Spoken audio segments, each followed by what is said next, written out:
ಅವ್ರದ್ದು ದೊಡ್ಡ ಕುಟುಂಬ. ಮಗನ ಮದ್ವೆನ ಅದ್ದೂರಿಯಾಗಿ ಮಾಡ್ಬೇಕು ಅಂತ ಆಸೆ ಇಟ್ಕೊಂಡಿರ್ತಾರೆ. ನಾವ್ಯಾಕೆ ನಮ್ಮ ನಿರ್ಧಾರನ ಅವ್ರ ಮೇಲೆ ಹೇರ್ಬೇಕು?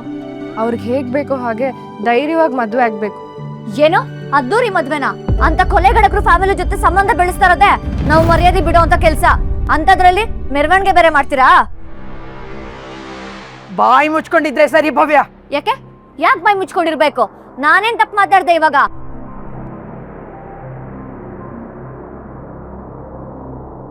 ಬಾಯಿ ಮುಚ್ಕೊಂಡಿರು ಅಂತ ಹೇಳ್ದೆ ತಾನೆ. ನಿಮ್ಮಣ್ಣ ಹೋದ್ಮೇಲೆ ಈ ಮನೆ ದಿಕ್ಕಾಪಾಲಾಗಿದೆ. ಗಂಡು ದಿಕ್ಕಿಲ್ದಿರೋ ಮನೆ ಅಂದ್ರೆ ಬರಿಗೈಯಲ್ಲಿ ಕೆಂಡ ಹಿಡಿದ ಹಾಗೆ. ಈಗಲೇ ಇದೆಲ್ಲ ಅರ್ಥ ಆಗಲ್ಲ. ಅರ್ಥ ಆಗೋದಕ್ಕೆ ಇನ್ನು ಟೈಮ್ ಇದೆ. ಅಲ್ಲಿವರೆಗೂ ಸುಮ್ಮನಿರ್ಬೇಕು. ನಿನಗೆ ಇಷ್ಟು ರೋಷ ಕೋಪ ಇರ್ಬೇಕಾದ್ರೆ ಇನ್ನು ನನಗೆ? ನಾನು ಹೆತ್ತ ಮಗನ ಕಳ್ಕೊಂಡಿದ್ದೀನಿ. ಮದುವೆ ಆಗ್ಬೇಕಾಗಿದ್ದ ಮಗಳ ಬದುಕು ಬೀದಿಗೆ ಬಂದು ನಿಂತಿದೆ. ನನಗೇನಾಗ್ತಿದೆ ಅಂತ ಸ್ವಲ್ಪನಾದ್ರೂ ಯೋಚನೆ ಮಾಡಿದೀಯಾ? ಹಳಿ ತಪ್ಪಿರೋ ಬದುಕಿಗೆ ಒಂದು ದಾರಿ ತೋರಿಸ್ಬೇಕು ಅಂತ ನಾನಿದ್ರೆ ನೀನು ಸರಿ ತಪ್ಪು ಅಂತ ಚರ್ಚೆ ಮಾಡ್ಕೊಂಡು ಕೂತಿದೀಯಾ?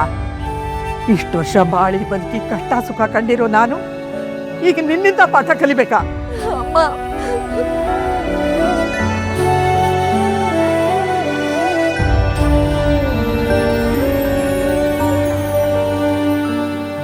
ಅಮ್ಮ ಸಮಾಧಾನ ಮಾಡ್ಕೊ.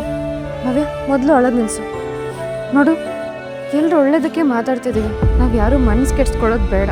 ಮೊದಲು ಸಮಾಧಾನ ಮಾಡ್ಕೊಳ್ಳಿ. ಕಂದ, ನೀನು ಈ ಮನೆ ಕೈ ಕೂಸು.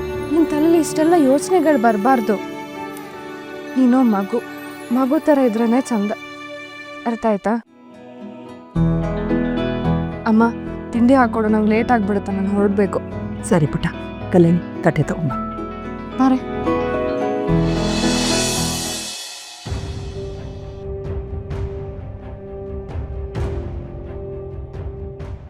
ಈ ಅಣ್ಣನಿಗೆ ಶಿಕ್ಷೆ ಕೊಡ್ತಾ ಇದೆಯಮ್ಮ.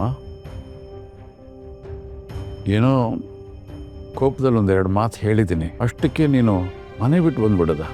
ಮನೇಲಿ ಎಲ್ಲರೂ ಎಷ್ಟು ಗಾಬರಿ ಆಗ್ಬಿಟ್ವಿ ನಾವು. ಚಿಕ್ಕ ಮಗುವಾಗಿದ್ದಾಗಲೂ ನೀನು ಹೀಗೆ ಮಾಡ್ತಿದ್ದೆ. ನಾನಾಗ ನಿನ್ನ ಕಿವಿ ಹಿಂಡಿ ಕರ್ಕೊಂಬರ್ತಾ ಇದ್ದೆ ಮನೆಗೆ. ಆಗ ನಾನು ತಂಗಿ ಹಾಕಿದ್ದೆ.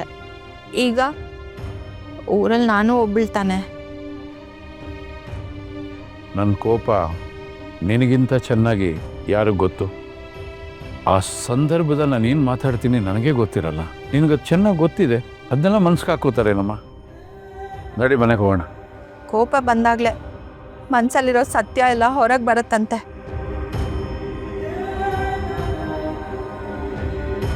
ಆಯ್ತು, ಹಾಗಾದರೆ ನಾನು ಇಲ್ಲೇ ಕೂತ್ಕೋತೀನಿ. ನಿನಗೆ ಯಾವಾಗ ಮನೆಗೆ ಹೋಗಬೇಕು ಅಂತ ಮನಸ್ಸಾಗುತ್ತೋ ಆಗ ನಿನ್ನ ಜೊತೆ ನಾನು ಬರ್ತೀನಿ. ಅಲ್ಲಿ ತನಕ ನಾನು ಇಲ್ಲೇ ಇರ್ತೀನಿ.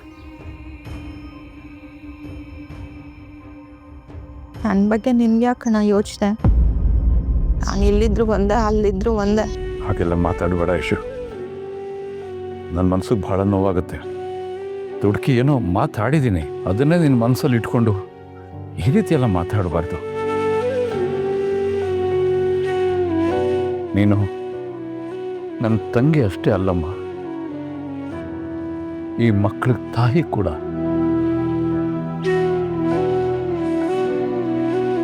ಮನುಷ್ಯ ಎಷ್ಟೇ ಬಲಾಢ್ಯನಾಗಿದ್ರು ಆ ದೇಹದಲ್ಲಿ ಜೀವ ಇಲ್ಲ ಅಂದರೆ ಅದು ಶವ. ಈ ಸೂರ್ಯಪ್ರಕಾಶ್ ಮನೆಯಲ್ಲಿ ಯಶೋಧ ಇಲ್ಲ ಅಂದರೆ ಆ ಮನೆಗೆ, ನನ್ನ ಕುಟುಂಬಕ್ಕೆ ಏನು ಬೆಲೆ ಇರುತ್ತಮ್ಮ? ಅತ್ತೆ, ಇವಾಗ ಇದೆಲ್ಲ ಮಾತಾಡ್ಬೇಕಾ? ಬನ್ನಿ ಅತ್ತೆ, ಮನೆಗೆ ಹೋಗೋಣ. ಇವಾಗೇನು? ನಿನ್ನ ಕೋಪ ತಣ್ಣಗಾಗೋದಕ್ಕೆ ನಾನೇನು ಮಾಡಬೇಕು? ಏನು ಮಾಡಿದ್ರೆ ನಿನ್ನ ಮನೆಗೆ ಬರ್ತೀಯ ಯಶು? ಕ್ಷಮೆ ಕೇಳಬೇಕಾ? ಆಯ್ತು, ನಾನೇನು ತಿಳಿದೆ ಮಾತಾಡಿ ನಿನ್ನ ಮನಸ್ಸು ನೋಯಿಸ್ಬಿಟ್ಟೆ ಯಶು. ಈ ಅಣ್ಣನ ಕ್ಷಮಿಸ್ಬಿಡು. ಇನ್ಯಾವತ್ತು ನಿನ್ನ ಮನಸ್ಸು ನೋಯಿಸಲ್ಲ ನಾನು.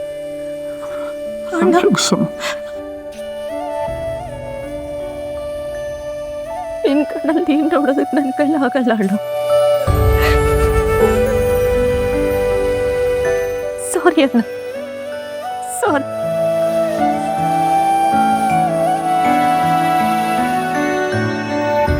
ನಾನೊಂದು ನಿಮಿಷಕ್ಕೆ ಚಿಕ್ಕ ಮಗು ತರ ಆಡ್ಬಿಟ್ಟ.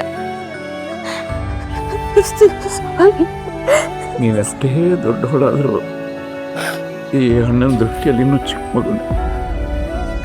ಅಳ್ಬೇಡ ನೀ.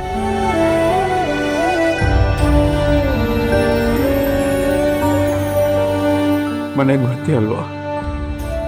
ನೀನು ಯಾವತ್ತೂ ಈ ರೀತಿ ಬಂದು ಕೂತ್ಕೊಂಡು ನನಗೆ ನೋವು ಕೊಡಲ್ಲ ಅಲ್ವಾ?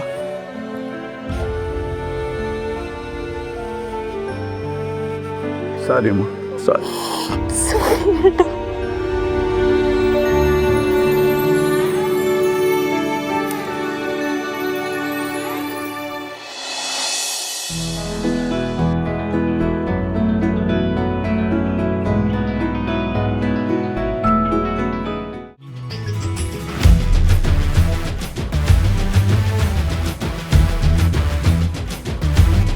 ದೇವ್ರೆ, ಈ ಮದ್ವೆಗೆ ಯಾವ ವಿಘ್ನನೂ ಬರ್ದಿರೋ ಥರ ನೋಡ್ಕೊಳಪ್ಪ. ಅಕ್ಕನ ಬದುಕು ಹೊಸ ದಾರಿ ಹಿಡಿಯುತ್ತೆ ಅಂತ ನಂಬಿದ್ದೀನಿ.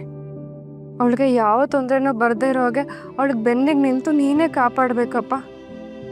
ಭಕ್ತೆ, ನೀನು ಅನ್ಕೊಂಡಿರೋ ಹಾಗೆ ಎಲ್ಲ ಆಗತ್ತೆ. ತುಂಬಾ ಅದ್ದೂರಿಯಾಗಿ ಮದುವೆ ಆಗತ್ತೆ. ನಾನೇ ನಿಂತು ಮಾಡಿಸ್ತೀನಿ.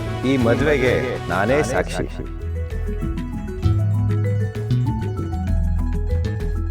ದೇವ್ರೆ, ನೀನ್ ನನ್ನ ಹತ್ರ ಮಾತಾಡಿದ್ಯಾ? ನನ್ನ ಕಷ್ಟ ನೀನೇ ಕೇಳಿಸ್ತಾ? ಹೌದು, ನಿನ್ನ ಭಕ್ತಿಗೆ ಮರಳಾಗಿ ನಾನೇ ಮಾತಾಡ್ತಾ ಇದ್ದೀನಿ. ಈ ಮದುವೆ ಚೆನ್ನಾಗಾಗತ್ತೆ. ನೀನೇನು ಆತಂಕ ಪಡ್ಕೊಂಬೇಡ. ನೀನ ಹೊಂಟಿಸಿನೋ ಅಪ್ಶಕ್ನ. ಕೊಟ್ರು ದೇವ್ರ ಹೆಸರಲ್ಲಿ ಡ್ರಾಮಾ ಮಾಡ್ತೀಯಲ್ಲ, ಭಯ ಭಕ್ತಿ ಇಲ್ವಾ ನಿನ್ಗೆ? ದೇವ್ರ ಮೇಲೆ ಭಯ ಭಕ್ತಿ ಇದೆಯನ್ನೋ ಗೊತ್ತಿಲ್ಲ, ಆದ್ರೆ ನಿಮ್ಮ ಮೇಲೆ ಇದೆ ಕಣ್ರಿ. ಬೇರೆಯವ್ರ ಭಕ್ತಿ ಶ್ರದ್ಧೆ ಬಗ್ಗೆ ತಮಾಷೆ ಮಾಡ್ತೀಯಲ್ಲ, ನಾಚಿಕೆ ಆಗಲ್ವಾ ನಿನ್ಗೆ? ಏನ್ರಿ, ಅವಾಗಿಂದ ಏನೋ ಸೀರಿಯಸ್ ಆಗಿ ಬೇಡ್ಕೋತಾ ಇದ್ರಿ ಅಂತ ಹಂಗೆ ತಮಾಷೆ ಮಾಡಿದೆ. ನೀವು ಅದಕ್ಕೆ ಇಷ್ಟೊಂದೆಲ್ಲ ಕೋಪ ಮಾಡ್ಕೊಂಡ್ರೆ ಹೆಂಗೆ? ತಮಾಷೆ ಮಾಡೋಕೆ ದೇವ್ರ ಸಿಕ್ಕಿದ ನಿನ್ಗೆ? ನಾವಿಲ್ಲಿ ನೋವಲ್ಲಿ ಬಂದು ಬೇಡ್ಕೊಳ್ತಾ ಇರ್ತೀವಿ, ನೀನ್ ಕುಡ್ಕೊಂಡ್ ಬಂದು ಮಕ್ಳಾಟನ. ಮರ್ಯಾದೆ ಪದದ ಅರ್ಥ ಗೊತ್ತೇನೋ ನಿನ್ಗೆ? ರೈ, ನಮ್ಮ ಮನೆಗೆ ಇನ್ನೊಂದಷ್ಟೇ ಮರ್ಯಾದೆ ಗೊತ್ತಾ? ನಾನೇನೋ ದೇವರಲ್ಲ, ಓಕೆ, ಅದು ಸುಳ್ಳು. ಆದರೆ ನಾನು ಹೇಳಿದ ಮಾತು ಯಾವತ್ತೂ ಸುಳ್ಳಾಗಲ್ಲ. ನೋಡಿ, ಈ ಮದುವೆ ನಡೆಯುತ್ತೆ. ಅದಕ್ಕೆ ಈ ಕೃಷ್ಣನೇ ಸಾಕ್ಷಿ. ನಾನೇ ನಿಂತು ಮಾಡಿಸ್ತೀನಿ, ನೀವೇನು ಟೆನ್ಷನ್ ಪಡ್ಕೊಬೇಡಿ. ನೀವು ಕೇಳಿದಿರಲ್ವಾ, ತತ್ತಷ್ಟು ವರ ಕೊಟ್ಟಾಯ್ತು. ನೀವಿನ್ನು ಹೊರಡಿ. ರೇ ಮೀಟ್ರ, ಸ್ವಲ್ಪ ಡ್ರಾಪ್ ಕೊಡ್ರಿ. ಕುಡ್ದವ್ರನ್ನ ನಾನು ಆಟೋಗೆ ಹಚ್ಚಲ್ಲ ಅಂತ ಗೊತ್ತಿಲ್ವಾ? ನಾನು ಯಾವಾಗಲೂ ಕುಡಿಯೋಲ್ಲ. ಏಯ್ ಮೀಟ್ರ, ಏಯ್ ಮೀಟ್ರ.